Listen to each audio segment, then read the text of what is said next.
Well, it is Monday night, and if you are just joining in now, the TBP Decision Desk 2023 is ready to call this election. Your next mayor of Toronto is Olivia Chow. I'm not afraid to say it. I have seen the numbers, and we are ready to make that prediction. While you digest that fact, why don't you listen to this track by my friend Rob Currie and the Currie brothers? This is Link Ray Gun.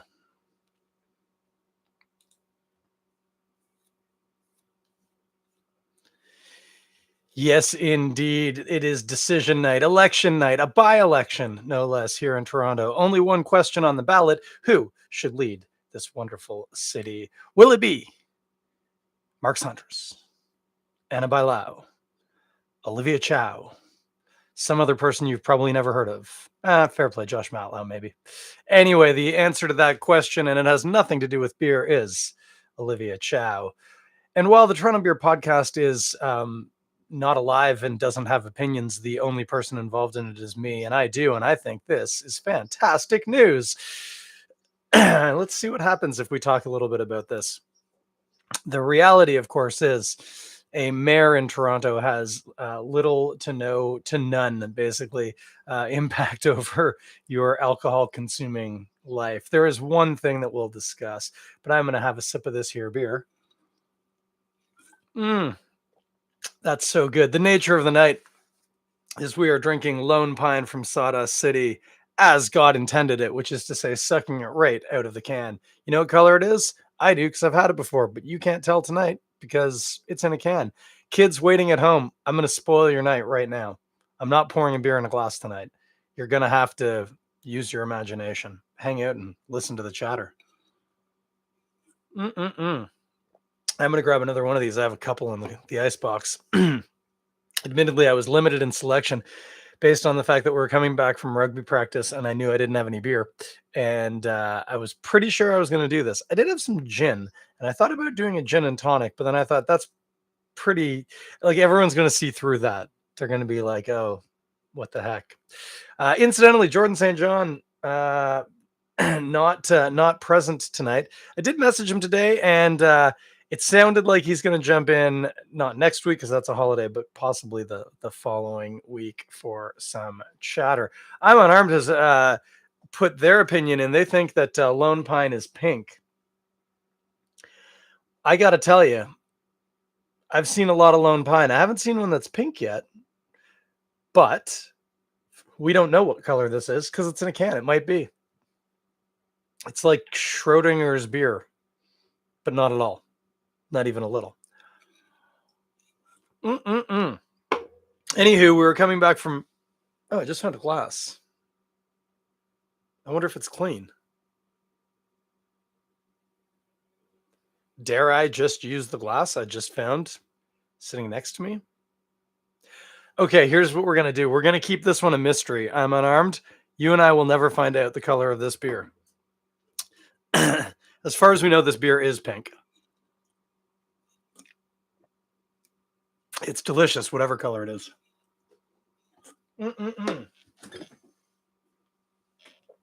Fear not. I have another Lone Pine.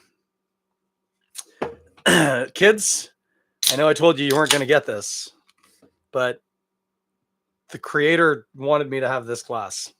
Here it comes. Do not adjust your televisions if this is pink. Well, sadly, not pink. Sadly, not the cleanest glass I've ever seen. Gosh, I hope it doesn't taste of something. Anyway, what do we have here? Lone Pine in like a... this glass has clearly been used. Yikes. It's not pink and it's in a dirty glass. Knock some of the bubbles off to make it a little bit more appealing. This here Lone Pine. Well, I mean, one of the things that's nice about this is the West Coast. So it's a little hazy, but you can still, I mean, see colors through it. I probably couldn't read through it. It's not bright, but it's fairly clear on the grand scale of IPAs. This is the sort of IPA that I like to call him super fan Ben Johnson. He's a super fan of the podcast. Super fan Ben Johnson enjoys the Westies. big, punchy, assertive IPAs, the kind that leave your teeth feeling like you're wearing a sweater on them in the morning.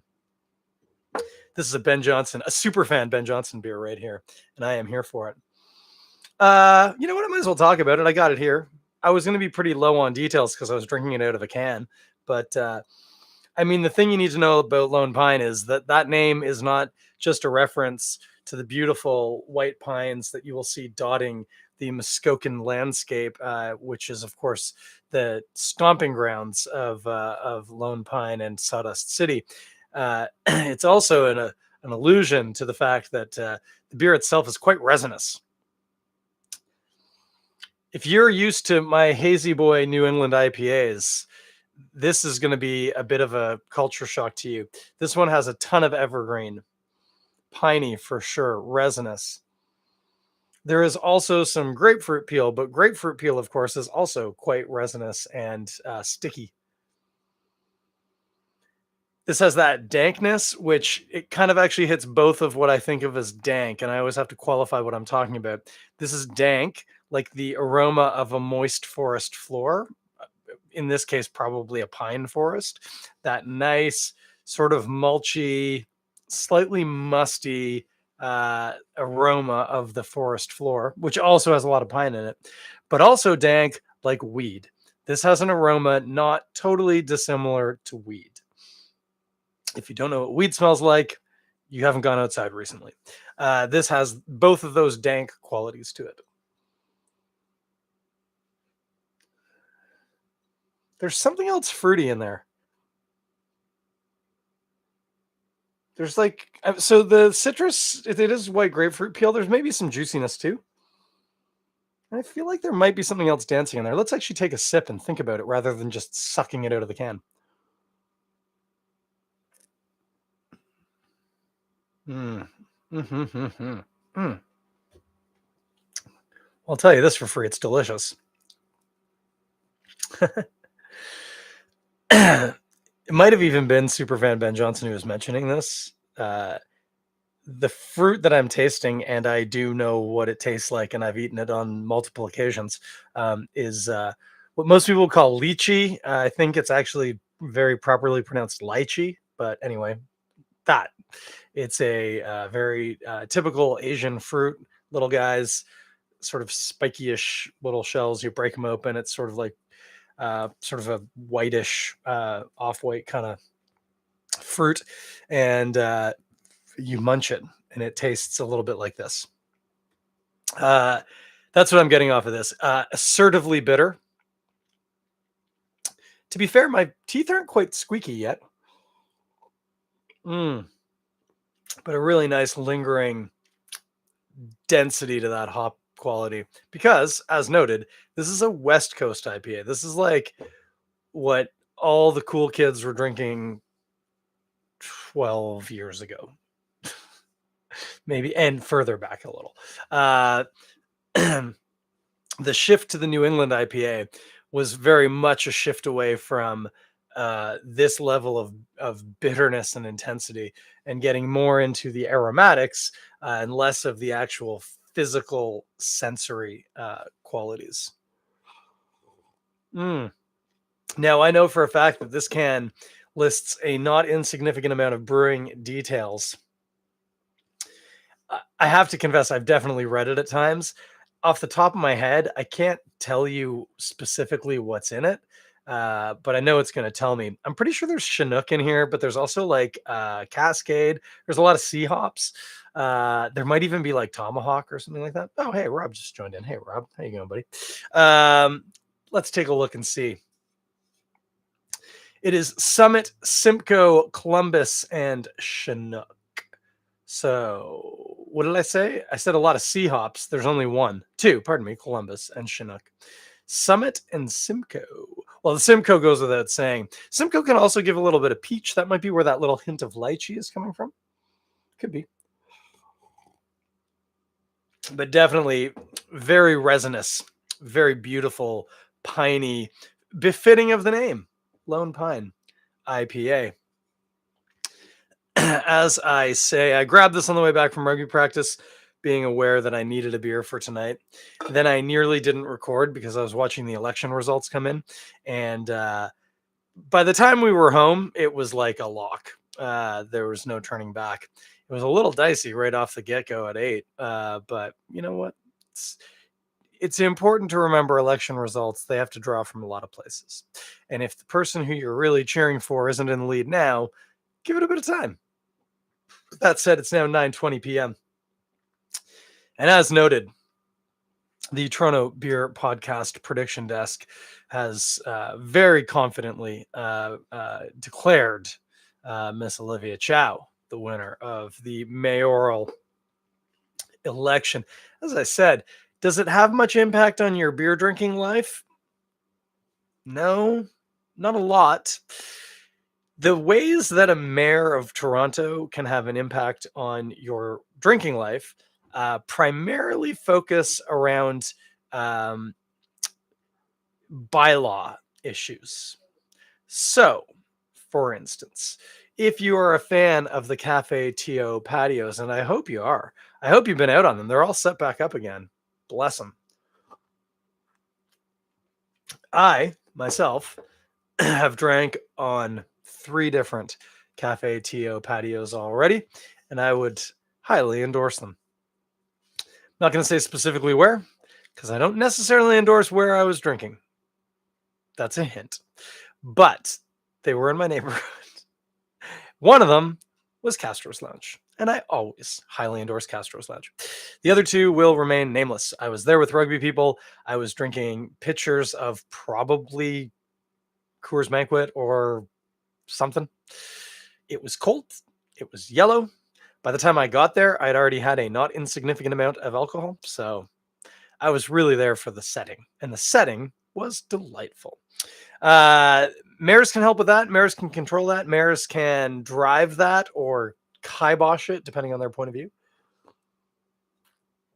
The other thing a mayor can do that a mayor did do, our former mayor, John Tory, I didn't agree with a lot of what he did. But one thing I did agree with was during the pandemic, via the mayor's office, the city of Toronto requested Metro Toronto Police to relax their enforcement of open container laws in parks and public settings. Now, what does that mean? Well, that's a fairly legalistic way of saying they asked them to stop caring if people were drinking alcohol in public in unlicensed areas, primarily parks, the beach, which, I mean, for all intents and purposes, the beach is a park. I mean, it is. Even qualifying it with that long, for all intents and purposes, is probably doing more than I need to do. It's a park. During the pandemic, it was asked to deal with everything case by case. But if the people violating the open container bylaws were not causing any sort of a ruckus or problem, they were simply respectfully, quietly enjoying their beverages, to just let them go. Which, like on the one hand, that's great, and like I said, I agreed with that decision that was made, even if I didn't agree with a lot of other things that were done in and around that time. But the reality is that's something that really needs to be addressed at the provincial level, where that sort of thing is actually controlled, because it is insane to me that it's perfectly legal for me to walk down the street smoking a joint, but not walk down the street drinking a beer. This makes no sense to me whatsoever. I don't mind legally being allowed to walk down the street smoking a joint. To be fair, I did that a lot before legalization, but that's neither here nor there. The point is, there's literally no law preventing me from doing that. I could be smoking a bong on the beach, a really big, one of those stupid ones that you see at head shops and you think, what kind of an idiot would buy a bong that's 2 meters tall? I could be smoking one of those at the beach. But the instant I picked up an open container of alcohol, that's when I started breaking the law. It just doesn't make sense. Anyway, that, as I say, is a provincial issue. Now, a way that a mayor can have some impact is they certainly have access to the decision makers at the provincial level. the, let's say, problem, it's going to be delightful to watch with the current, now current mayor of Toronto, based on the Toronto Beer Podcast Prediction 2023 desk. Olivia Chow is, I don't know how much you know about politics, but her and Doug Ford are, you could say, not cut from the same cloth. You might even say that she is cut from some beautiful, wonderful cloth that can keep us all safe and warm, and Doug Ford is cut from rusty barbed wire that has the blood of poor people who died working for him on it. I think that's fair to say. Again, remember, Toronto Beer Podcast, not a political podcast. Views stated are all my own, and as I am the Toronto Beer Podcast, take from that what you will.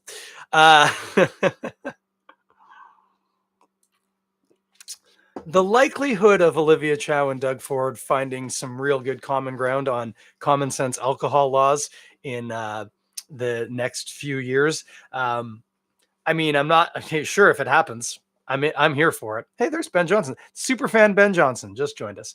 I'm here for it, but I am not expecting much or really anything at all.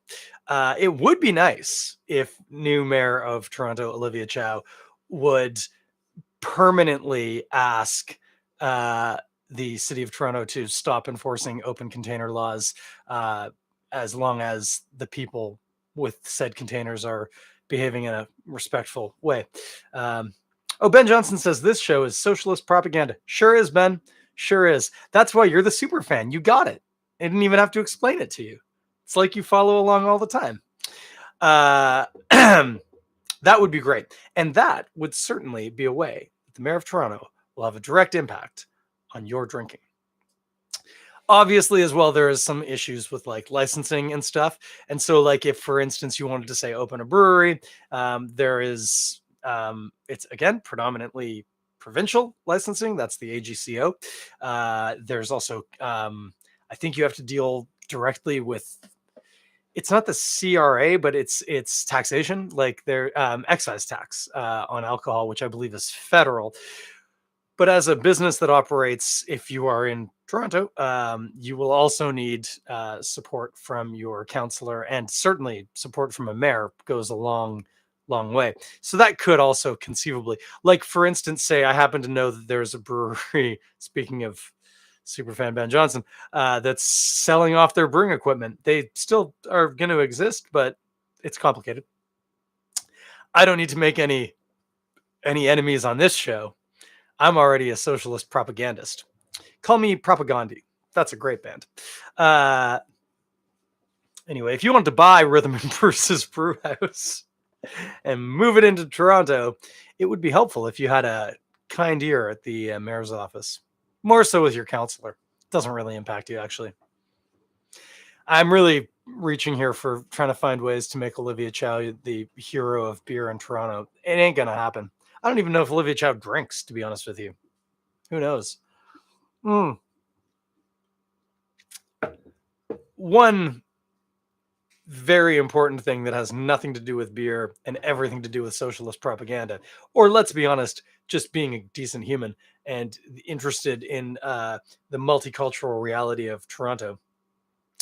Olivia Chow is, like, I think, third female identifying mayor of Toronto, but most importantly, the language they're using is the first racialized. I think that's fancy talk for not white. I believe Olivia Chow is the first not white mayor of Toronto. Certainly, I can't think of any. I can't think of any that weren't mainly white dudes. I'm trying. Oh no, what was her name? My Toronto includes the Bare Naked Ladies. Remember her? I remember her. I just can't remember her name. Anyway, there have been a couple of women, but as far as I know, none that weren't white.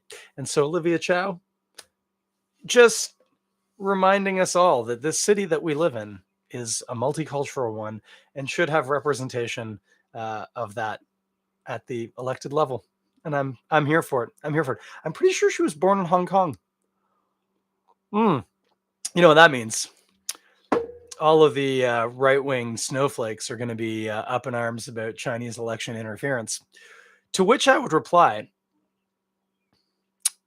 if you don't think that multiple international governments aren't already interfering in our elections in not directly nefarious ways, like say like tampering with votes, but in more general ways like through misinformation campaigns, social media stuff, etc., uh, then what the hell is the matter with you?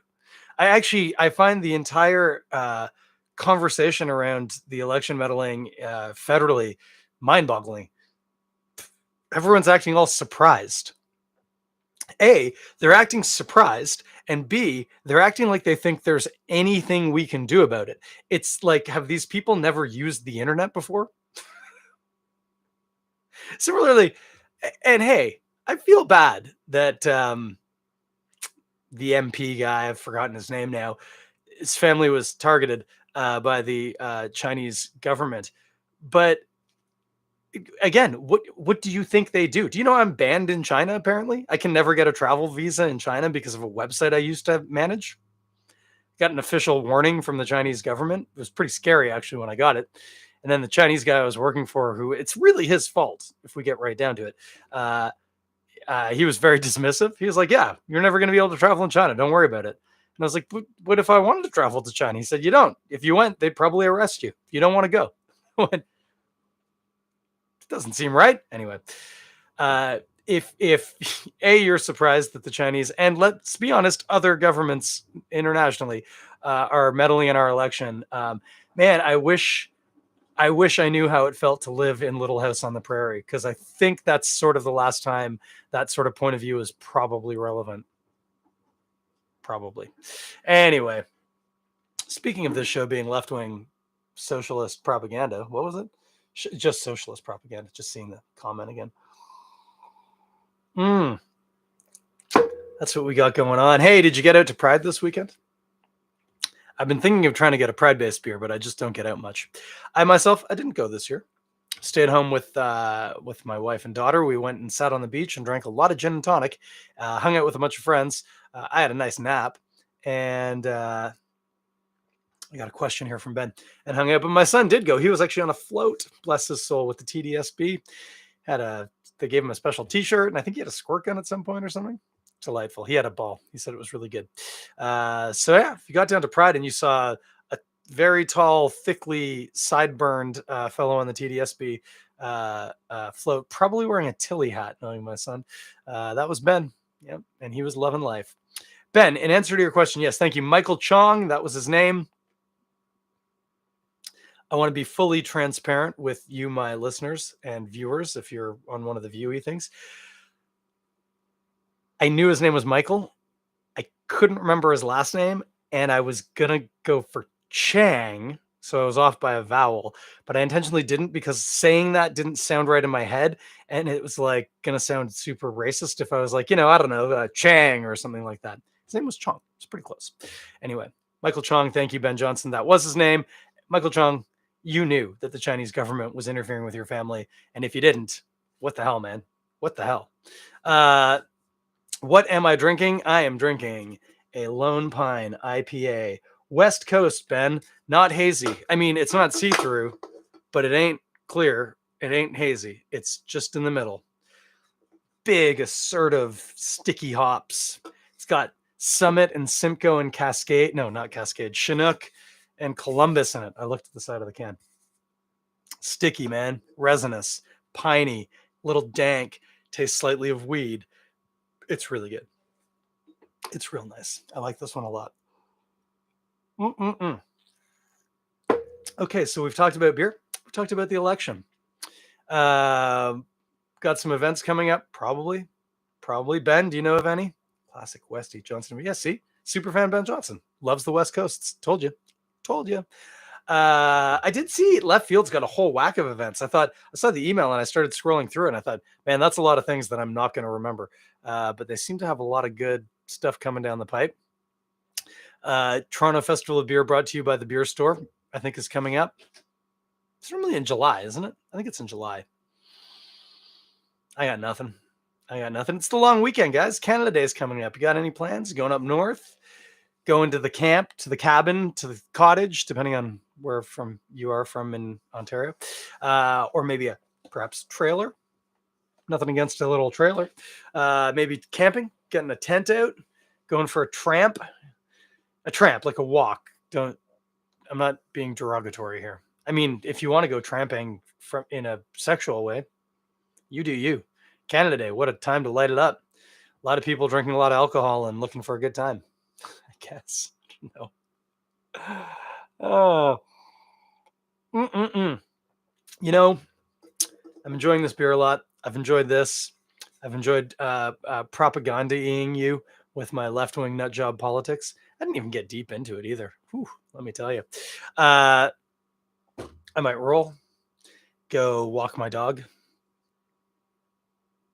It's pretty hot out there still. Rocking a tank. You guys like this one? I like the different colored piping on it. This is great podcast content, by the way. If you're listening to the podcast, sorry in advance. I am wearing a blue tank top with it's sort of kind of in a gray tone, but in the royal blue kind of tonal range with navy blue piping along the seams. It's pretty. It's pretty. I was going to say it's pretty something. It's just pretty, I think. It's got stripes on it too. You can only see that on Instagram though. You can't see it at all if you're listening to me. I've now spent way too long talking about the shirt I'm wearing. I will tell you this. This beer, Lone Pine IPA, you can buy this at the LCBO. That's where I bought it. You can buy it at grocery stores. I've seen it there. I think you can buy it at the beer. Actually, I know you can buy it at the beer store. I had to go to the beer store the other week to buy some beers, and I saw this one. It was there.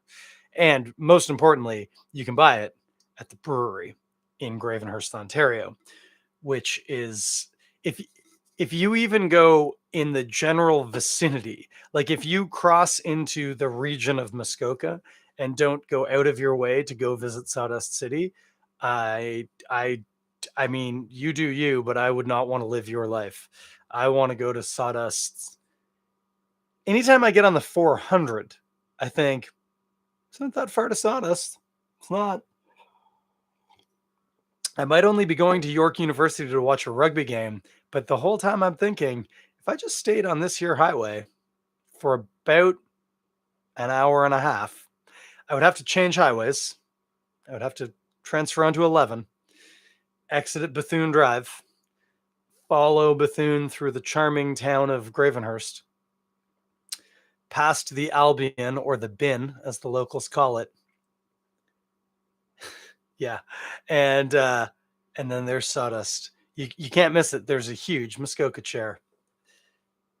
This is great. So Ben Johnson on Instagram said that he feels like all of my current viewers, which is him and Rob Mora, appreciate Propaghandi. And Rob then pointed out that speaking of Propaghandi, Olivia Chow is taking a victory lap, which if you're a Propaghandi fan, you got that one. All right, you two keep talking. Buy this beer at the brewery. Go to the brewery in Gravenhurst. It's worth the drive. Day trip up to go to that brewery if you want. They normally do Funk Fest on Canada Day weekend. Did I just not get any press about that? That was a great event. It was hard because it was on Canada Day weekend and I want to be with my family. Man, I went to the inaugural one and it was off the hook. It was really good. I spent a not insignificant amount of time with George Eagleson, and so obviously consumed a not insignificant amount of marijuana, and then drank so many beers that were so delicious, and then was going to meet a friend to get a ride, and ended up walking from Sawdust to Highway 11 and Bethune, which is a pretty far walk. It made sense at the time. I just needed to decompress a little. Anywho, that'll do. Hey, if you are listening to this and you don't know who Propaghandi is, look that up. It's spelled exactly how you think. It's Gandhi, like the person's name, Ghandi. Rob says Funkfest is July the 22nd this year. Late breaking news, ladies and gentlemen, and people of other identities. Funkfest in Gravenhurst is the weekend of July the 22nd this year, and I mean, I hope I made it clear that I was endorsing you going if it was this weekend. You should definitely go if it's the weekend of the 22nd. Holy moly, you will not be disappointed. That is one hell of an event. I am going to have to check my calendar to see if I can make it. I'm not sure if I can, but sure hope I can. Sure hope I can. I can dirtbag it and sleep in the back of my car if I have to. For the record, my car's a station wagon, and I'm short. Okay, that's it. Late breaking news done. Thank you, Rob, for that late breaking news. Very important to know. Put that in your calendar, kids. Look it up. Funkfest, July the 22nd. Buy some Lone Pine before that. But if you go to Funkfest, you're definitely going to buy some of this at the brewery. You might get some Lone Wine, their barley wine, or some Twin Pines, the Lone Pine Double IPA. Just saying. Plenty of good things. And while you're there, you know what? Ask when you go into the brewery, ask if Sam is there. And if they say yes, ask if he can come out and you can give him a hug. Because that man, he gives a pretty mean hug. Don't actually do that, by the way, unless you genuinely know Sam and want a hug. Can't imagine how annoying it would be to constantly have somebody asking for you to come out to get a hug and you don't know who they are. I mean, he is a good hugger, but the guy's got a job to do. Ask for my brother, too, while you're there. His name's Jared, and he may well be working. You could meet my brother. I almost feel like I should have to, when news companies have to talk about, the Facebook is an advertiser on NPR. I do have a sibling who works at Sawdust City, but this beer's awesome whether he works there or not. It was awesome for the period when he didn't, when he was working someplace else. Yeah, he's back. And this beer is still delicious. That's all we got, kids. That's all we got. And I'm not going to be back next week. It's Canada Day. I'm going to take Canada Day off. I'm going to probably watch the fireworks and have a wonderful, quiet evening. And I think you should too. But I will be back the following week, hopefully with Jordan St. John. And we will be talking about stuff, beer. We can get pretty in depth on ingredients, on styles. Who knows? That man knows. I was going to say more than I've forgotten about beer. That's actually not complimentary. I can't work out how that recipe works, but you get what I'm saying. He knows a lot more than me. So maybe check that one out. Should be fun. Till then, have a great long weekend. Have a good week. And do buy Lone Pine IPA, West Coast style from the LCBO. It is Superfan Ben Johnson approved. He said it right here on the podcast. Talk to you all in 2 weeks. Bye.